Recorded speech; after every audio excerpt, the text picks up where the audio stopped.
આ એક વ્યક્તિને એવો વિચાર આવી ગયો હશે કે મારી ગાડીમાં તો એમએલએ ઓફ ગુજરાતનું બોર્ડ લાગેલું છે, એટલે મારી પાસે બધા જ નિયમો તોડવાની સત્તા આવી ગઈ છે. પાર્કિંગની વ્યવસ્થા ઊભી કરવા માટે આરએમસીનું જે બોર્ડ છે એ બોર્ડ હટાવવાનો પ્રયત્ન કરી રહ્યો છે. નમસ્કાર, આપની સાથે હું આકાંક્ષા. તમે જોઈ રહ્યા છો ઓવર રાજકોટ. આ એક વ્યક્તિને એવો વિચાર આવી ગયો હશે કે મારી ગાડીમાં તો એમએલએ ઓફ ગુજરાતનું બોર્ડ લાગેલું છે, એટલે મારી પાસે બધા જ નિયમો તોડવાની સત્તા આવી ગઈ છે. સોશિયલ મીડિયા પર અત્યારે વાયુ વેગે આ વિડીયો વાયરલ થઈ રહ્યો છે. એ વિડીયોમાં આપણે સ્પષ્ટપણે જોઈ શકીએ કે એ વ્યક્તિ પાસે મર્સિડીઝ ગાડી છે.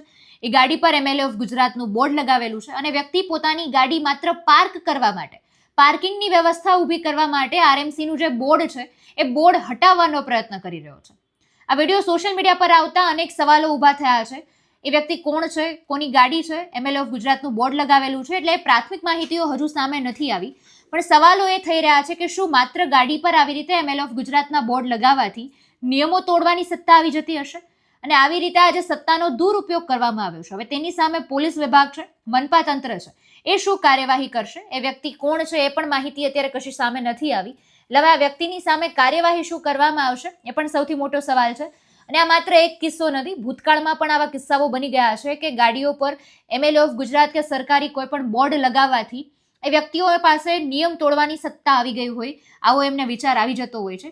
એટલે આ દિશામાં પણ હવે કોઈ કડક પગલાં લેવાશે કે કેમ, એ પણ સૌથી મોટો સવાલ છે. જો તમે ભાજપના ધારાસભ્ય અથવા તો પૂર્વ ધારાસભ્ય હોય અને તમે કોઈ સ્થળે જાઓ અને તમને પાર્કિંગમાં કોઈ સરકારી સાઇનબોર્ડ નડતરૂપ થાય તો તમે તેને ઉખાડી શકો. જી હા, હું વાત કરી રહ્યો છું રાજકોટમાં સવારથી એક સોશિયલ મીડિયામાં જે વિડીયો વાયરલ થયો કે રાજકોટના રેસકોર્સમાં આવેલા એથ્લેટિક ગ્રાઉન્ડ પાસે એક મર્સિડીઝ કાર જેમાં એક્સ એમએલએ લખેલું હતું ને તેનો ડ્રાઈવર એ રાજકોટ મહાનગરપાલિકાનું જે સાઇનબોર્ડ તમે દેખી રહ્યા છો તે ઉખાડી રહ્યો છે. હા, આ ગાડી પૂર્વ રાજ્યપાલ અને ભાજપના દિગ્ગજ નેતા વજુભાઈ વાળાની હોવાનું સામે આવ્યું છે. નાના નાના સામાન્ય બાબતમાં સરકારી પ્રોપર્ટી અને મહાનગરપાલિકાની પ્રોપર્ટીને નુકસાન કરતી વખતે મહાનગરપાલિકા સામાન્ય લોકો પાસેથી મોટી વસૂલાત અને દંડ કરી રહી છે. ત્યારે સવાલ પેદા થાય છે કે શું નિયમો બધા માટે સરખા નથી હોતા? ગાડી વજુભાઈ વાળાનું સામે આવતા જ મહાનગરપાલિકાના તંત્રએ ચૂપ્પી સાધી લીધી છે. શું સામાન્ય લોકો માટે જ બધા કાયદા હોય? સામાન્ય લોકો કઈ રોડ ઉપર અકસ્માત કરે ને મહાનગરપાલિકાનું ડાયવર્ઝન ઉડી જાય તેની પાસેથી પૂરી વસૂલાત કરવામાં આવે, પરંતુ આ ગાડી તો ભાજપના નેતાની અને પૂર્વ ધારાસભ્ય, પૂર્વ રાજ્યપાલની છે, એની પાસેથી દંડ વસૂલાત નહીં કરવામાં આવે. ખૂબ જ શરમજનક બાબત કહેવાય કે સામાન્ય લોકો માટે કાયદો અલગ અને નેતાઓ માટે વીવીઆઈપી કાયદો. જે વિડીયો વાયરલ થયો છે, રાજકોટ મહાનગરપાલિકાના અધિકારીઓ અને પદાધિકારીઓ આ નેતાના ડ્રાઈવર પાસેથી વસૂલાત કરશે?